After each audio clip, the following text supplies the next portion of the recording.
What's up guys, it's Tommy here and welcome to a very exciting update to the Anthony Gordon to Liverpool transfer situation, because Newcastle-based reporters are saying that Anthony Gordon's head has been turned so much by Liverpool and Liverpool's interest to buy him is that he could hand in a transfer request after the Euros has finished, because that's actually how Anthony Gordon forced a move from Everton to Newcastle. He handed in a transfer request 18 months ago when Everton refused to sell him, and in the end they had to sell him. And Anthony Gordon has spoken glowingly about Liverpool, about Anfield, about being a boyhood Liverpool fan and about being a boyhood Liverpool fan growing up. He admired Liverpool and Steven Gerrard was his hero growing up, just like mine. So I already have a very good connection with this emotionally, because I really like Anthony Gordon as a player as well. And in this video we will take a look at what Fabrizio Romano said about Anthony Gordon, but first we will explore the financial situation that Newcastle find themselves in and why they now face the prospect of big clubs coming for their stars. So Newcastle United faced the daunting prospect of trying to plug a financial black hole that exceeded £50 million.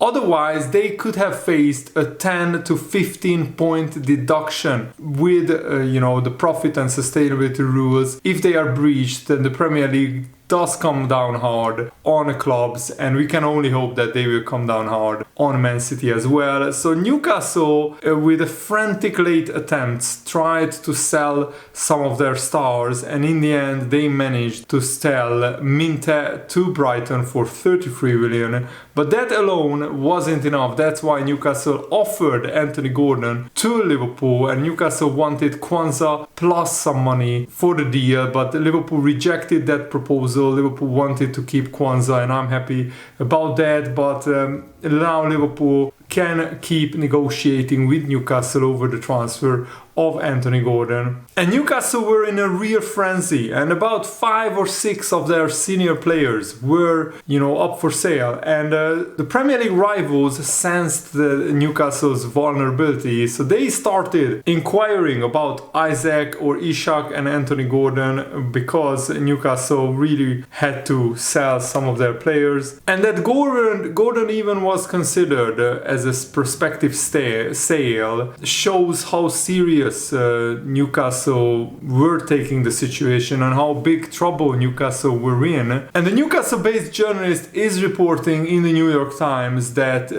even though Anthony Gordon is at the Euros right now, Newcastle fear that his head may have been turned by a prospective return to Liverpool, to the city, and to sign for Liverpool, his boyhood club. And that's why some journalists and some fans are even saying that Anthony Gordon could do something similar to what he did at Everton. When he wanted out, he handed in a transfer request and the club's hands were forced. They had to sell him to Newcastle, and there could be a similar scenario in this case as well. And even Chelsea made inquiries about Ishak, but Newcastle explored every alternative avenue because they were desperate to keep their top scorer and their striker. Conversations with Liverpool over Gordon came out of desperation from Newcastle, even though Newcastle didn't really want to sell Anthony Gordon, but there are lingering fears internally that now Anthony Gordon's head may have been turned and he wants out. Newcastle also tried to sell some players to the Saudi Pro League, but they could not conclude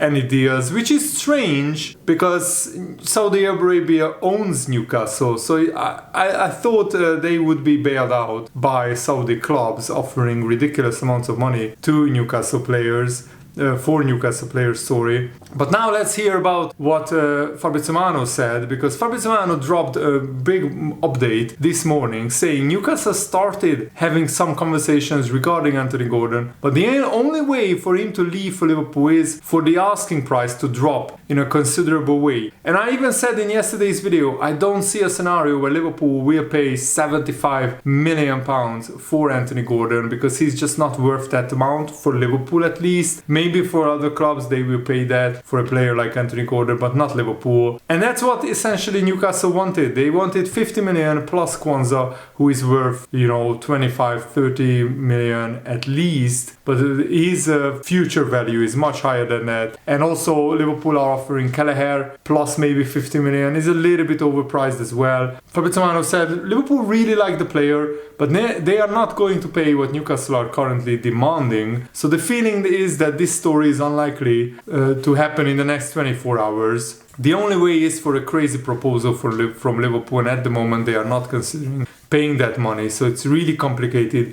It was an opportunity discussed because of Newcastle's financial situation, but that's it. It was never close as there was a big gap on valuation. So Newcastle wanted a lot more money for Anthony Gordon than what Liverpool were willing to pay. It's also important to say the Newcastle have now sold Minte, and Elliot Anderson went to Nottingham Forest for 35 million. And this is what I hate about this profit and sustainability rules, how clubs are solving this. They are selling youth academy players because they can register 100% of the sale of the transfer fee as profit. And that's wrong. Chelsea is selling Mason Mount and other youth academy players who have been at Chelsea all their life before. It feels wrong to me, and I really am happy that Liverpool have owners who run the club in a sustainable way, because we don't have to. Can you imagine Liverpool selling Kwanzaa because he's a youth academy player to break even when it comes to profit and sustainability rules? I would absolutely hate if Liverpool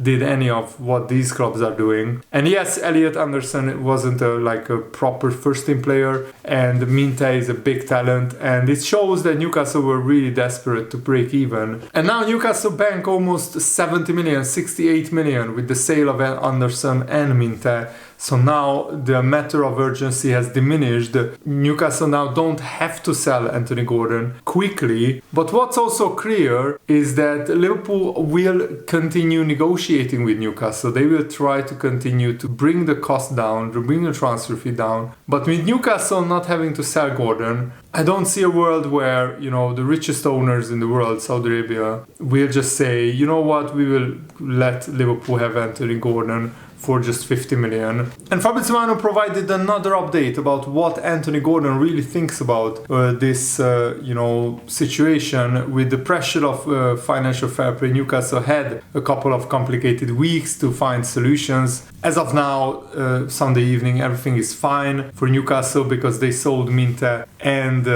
they sold Elliot Anderson to Nottingham Forest. Anthony Gordon was one more player discussed in terms of outgoings when Newcastle had to face the possibility of losing one of the stars they had on the team because of financial fair play rules. They had a discussion with Liverpool exploring the possibility of a swap deal. Liverpool retained an interest in Gordon. Liverpool believe he's a very talented player. The player was also open to the situation, just waiting for Newcastle to make the best decision. So not to leave Newcastle, but open to any situation. Yes, Anthony Gordon would love to play for Liverpool. I think that's no secret. He would love to play for his boyhood club, where he grew up idolizing Liverpool players, mainly Steven Gerrard, and he also loves the Anfield atmosphere. The reality is they were never close. The only way to make it happen was for Newcastle to drop the price. It never happened. So Gordon and Ishak were never really close to leaving the club as of now. But Liverpool will stay in the conversation with Newcastle. And if they will drop the price, then Liverpool will be interested. What is also very telling, and this could be a big transfer boost for Liverpool in the Anthony Gordon transfer saga, this is what Anfield Watch is reporting, and Sky Sports is reporting that Newcastle have opened talks with Nottingham Forest over a deal for Anthony Elanga, because Newcastle want to potentially find a replacement for Gordon. This could be a deal where, Newcastle sign a player and then they could sell Anthony Gordon because he